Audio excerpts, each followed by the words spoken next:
What's up, Guardians? Profane here. Thanks for checking out the video. Today we are taking a look at an exceptionally powerful solar build for Warlocks during Season of Plunder. Not only is this build extremely powerful and efficient at taking on in-game content like Grandmasters, raids, and dungeons, but this build is incredibly fun to boot, as it features one of the best Warlock exotics in the game, the Necrotic grips. Before we dive into today's build, if you end up enjoying and finding it helpful, then please be sure to help support the channel below by hitting those like and subscribe buttons. The Necrotic grips come with the intrinsic perk called Grasp of the Devourer. Damaging combatants with your melee poisons them, dealing an increasing amount of damage over time. Enemies who are defeated by this poison then spread the effect to enemies within a 3-meter radius. The effects of this poison damage enemies for an additional 680% of your total melee damage. These effects are reduced against bosses, only dealing out an additional 80%, and in Crucible, only applying a 30% bonus. The poisonous effects of Necrotic Grip can last up to a total of 19 ticks, with the first initial wave applying a tick of damage equal to 18% of your base melee. Each continuing wave of damage applies a tick equal to 9% of your base melee damage, with the final tick of damage being dealt coming in at 54% of your total base melee damage. What makes this so deadly is that the effects of the Grasp of the Devourer synergizes and can be triggered by the 3 weapons of sorrow that are currently available in game: the Thorn, Osteostriga, and the Touch of Malice. These exotics also receive a 30-point bonus to airborne effectiveness while the Necrotic grips are equipped, making these weapons absolutely perfect options for your loadouts when using Necrotic grips. But what really takes this build to the next level is the fact that we're running a Solar 3.0 build, which features effects like Ignitions and Scorch. And when paired up to Necrotic Grip, you'll go from applying poisoning effects to applying poisoning and burning effects simultaneously. This wonderful marriage of poison and fire starts with Celestial Fire, which projects 3 explosive solar energy beams that scorches enemies on impact. Scorched enemies take an increased amount of damage. After taking prolonged scorch damage, enemies will ignite,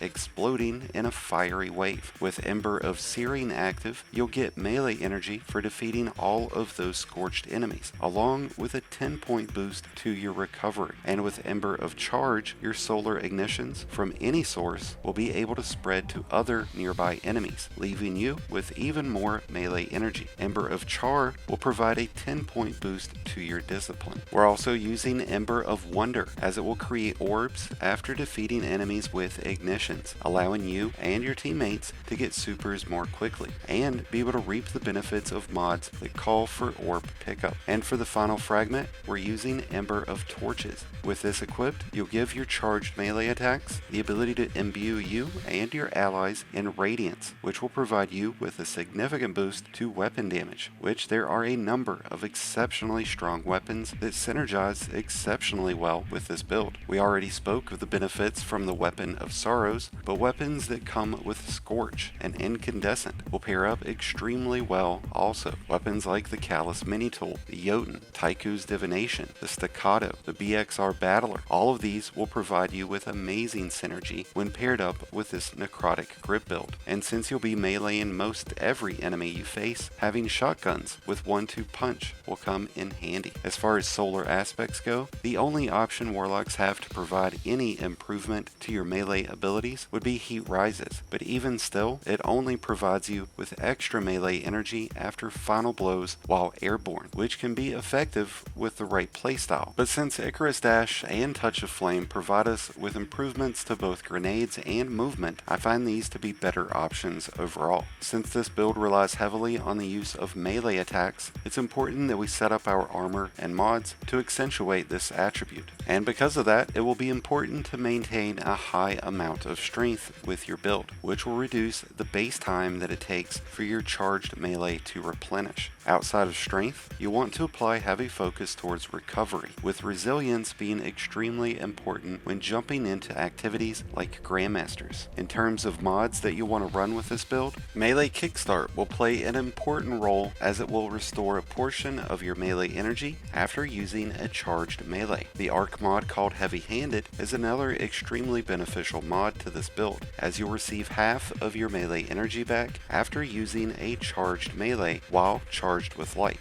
The secondary benefit of Heavy Handed is just as important, as you'll get ammo provided to the reserves of your shotguns, sidearms, submachine guns, and fusion rifles when surrounded by multiple combatants. This can come in handy when ammo supplies are reduced in Master and Grandmaster activities. Heavy Handed does require you to be charged with light, so we're using Elemental Charge along with Elemental Armaments, which will create wells after rapid solar weapon kills. Using Melee Wellmaker will also be a great option for this build, since you'll be killing plenty of enemies with poisoning scorched melees. Explosive Wellmaker would be a great alternative option here, as you'll be able to create wells after rapidly defeating enemies with explosive damage. Having these mods equipped will then give us the option of running the solar mod called Well of Life, a terrific mod especially for in-game activities, which provides health regeneration whenever picking up a solar well.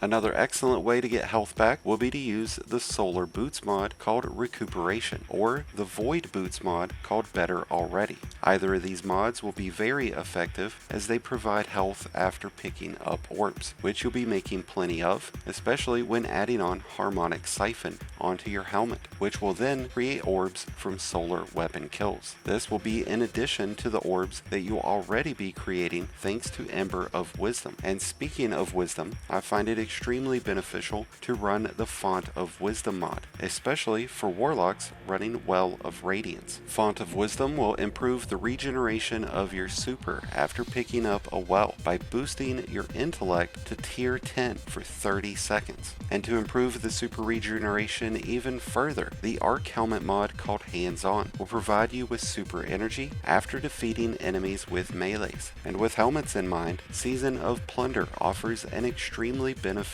yet limited time option of Inferno Whip, which will give your charged melees the ability to stun unstoppable champions, which can be a huge factor when taking on in-game activities, as many of them feature unstoppable champions. The Outreach mod is another arc mod for class items that will be an important mod to have equipped with this build, as you'll reduce your melee cooldown whenever using your class ability. And to create further synergy between your abilities, you can run the seasonal mod called Focusing Strike, which reduces your class ability cooldown whenever hitting enemies with your melee. The level of synergy with this build is truly amazing. The combination of poison and scorch effects, along with the continuing rejuvenation of abilities and health, makes this build absolutely incredible and super fun. So I highly encourage you all to go and put this build together for yourselves, and let me know what you think of it in the comments below. And with that being said, that wraps up today's video on the ultimate Toxic Scorch Solar Warlock build. Thank you as always for checking out today's video. If you enjoyed and found it helpful, then please be sure to help support the channel below by hitting that like button along with the subscribe button if you're new. Both are greatly appreciated and both really do help support the channel. If you find yourself in need of any help throughout this season, maybe with a raid, a dungeon, or any of the seasonal content, then be sure to check out the Discord link in the description below and join one of the greatest communities in all of Destiny. And until next time, Guardians, this has been Profane, wishing you all some happy hunting.